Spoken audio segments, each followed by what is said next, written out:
Hello, hello, hello. This is Daniel from the Terrain Kickers podcast. Welcome as we explore the wonderful world of gaming.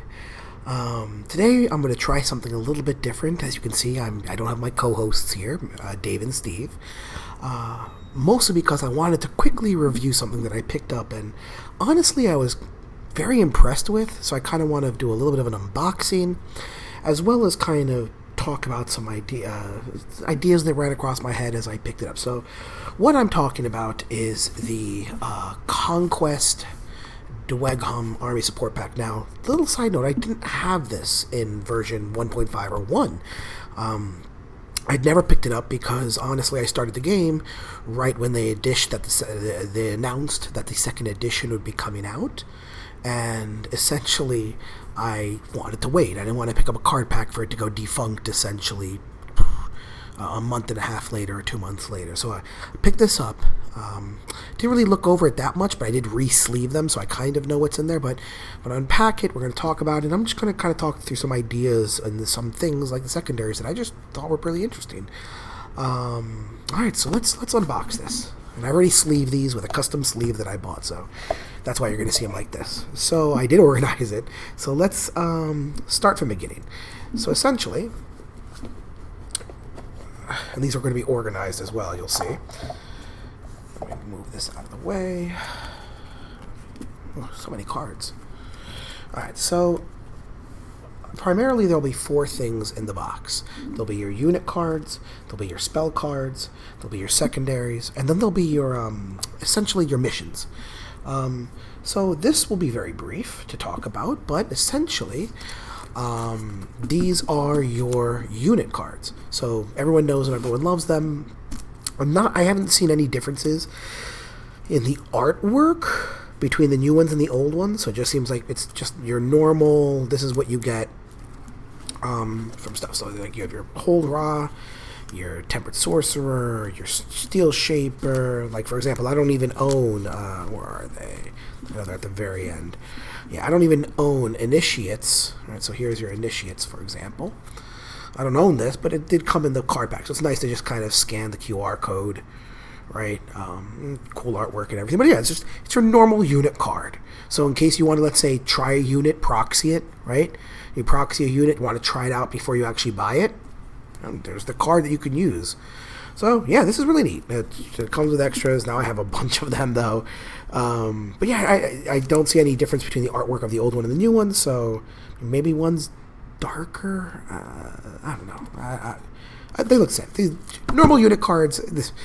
Maybe if I spend 2 minutes on it, that's too much. Really cool. These are pretty cool though. These are not sleeve because they're really cool. So these are spell cards. Normally you don't really need spell cards in the game because Parabellum has a wonderful army builder that it has on its website that gives you, when you build your army, gives you the spells.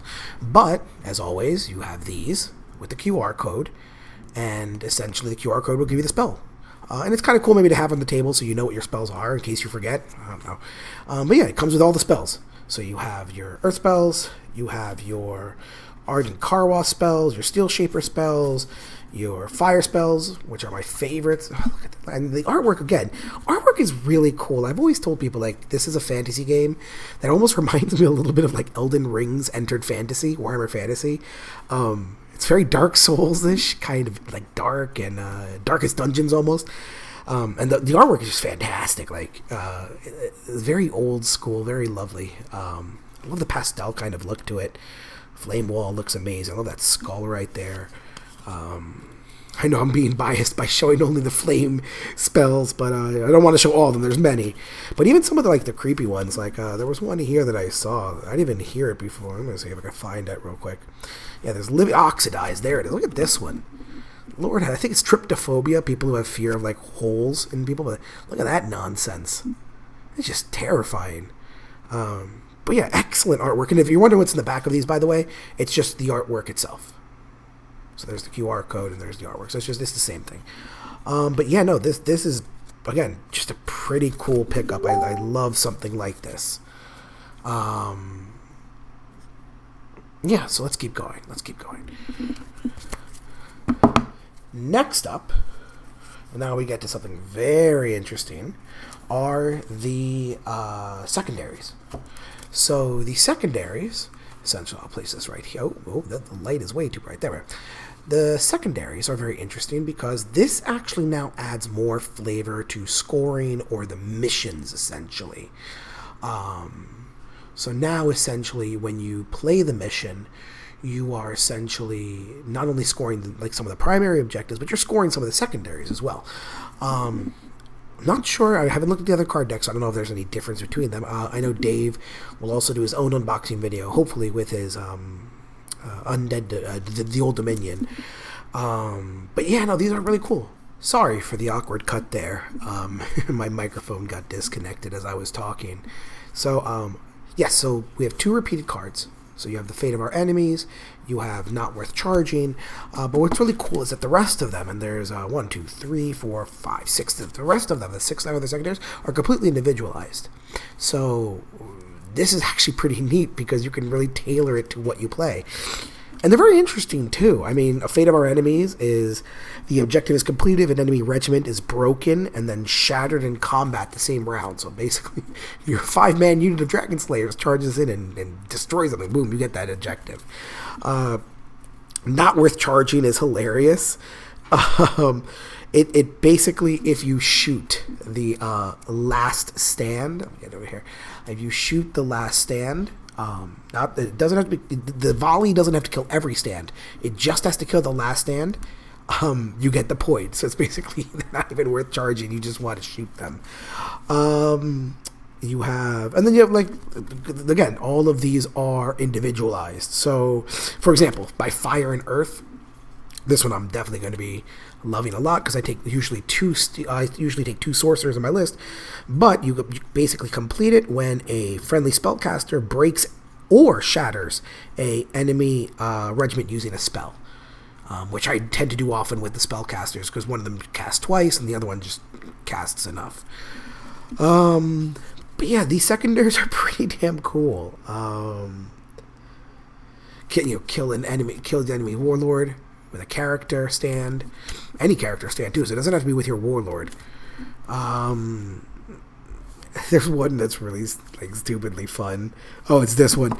It's We Are Stone. I would love to do this one because my army list tends to always have 5 Thanes, and then I customize them any which way. Sometimes I do a Herald of Stone for some extra defense. Sometimes I do a Herald of Magma just for some or of Death.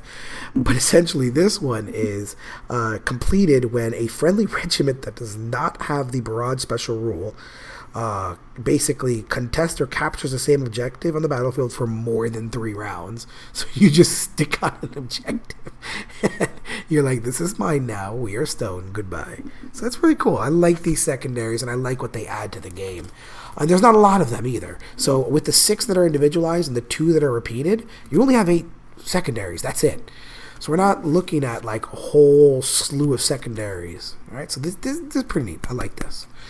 Then the last thing, and this took me by surprise, especially since I come from playing Games Workshop, or I come from playing Warhammer 40,000 or Age of Sigmar. This is what threw me for a loop. So normally when you play 40k, you get a tournament pack, right? Which is essentially every every quarter, I think it is, they release like a new set of rules, and essentially it changes the scenarios, changes the secondaries, so on and so forth. However, this already comes with 12. So, and what's really interesting, I didn't notice this, so I was counting, I was like, why are there 24 cards? And then I realized, and this is stupid neat. One set of scenarios, let me see where that camera is there. One set of scenarios is a 4x4. Right? And I know the glare is kind of there. One set of scenarios is a 4x4, right? And the other set of scenarios is a 6x4. So you can actually have a 4x4 or a 6x4 if you want. And that's really cool. There's 12 in each. And they're completely different. I didn't find any repetition. So let's do the 4x4 first. So you have your normal kind of meet and engagement. This is the one with 2 objectives. You deploy across, easy, right? You got your outflank, which is pretty neat. You have a 9-inch. There are 2 objectives over here. Then you deploy on the corners. And again, I'll just kind of flip. I'm not going to go over each one, but you get the idea. There's one that's really neat, though, that I saw. It looks like really, really this one.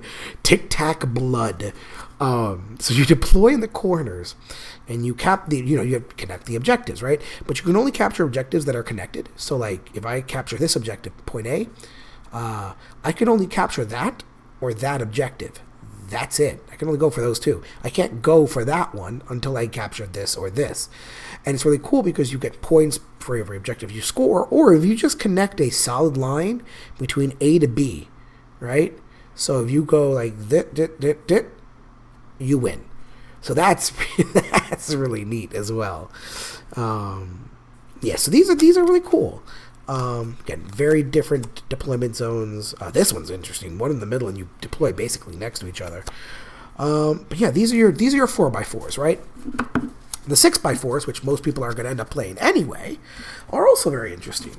So let's see here. There we go. So you have your Divide and Conquer. This is where you have the 6-inch objectives.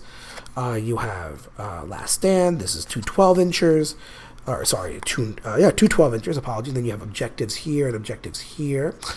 You got your Breakout, your Echelon. Forlorn Horp seems pretty cool because that's a small and a big, which is nice. Again, you could just see how various they are. This one's really cool. I played this one before. It's called Off Balance, and I love when companies do this on their missions. Please, more companies. I'm just getting a nice. It's kind of blurry on this, but yeah, you'll get the point. So you have two objectives. 12 inches, and then you'll notice the objectives here are actually pushed off to the side. They're not centralized. So there's not like an objective here, here, here, here. So the objectives are pushed more this way, and the destructible objectives are pushed more this way. So it's almost like you're trying to fight in one direction, but also destroy in the other. So this is that pulls you to both sides. Off Balance.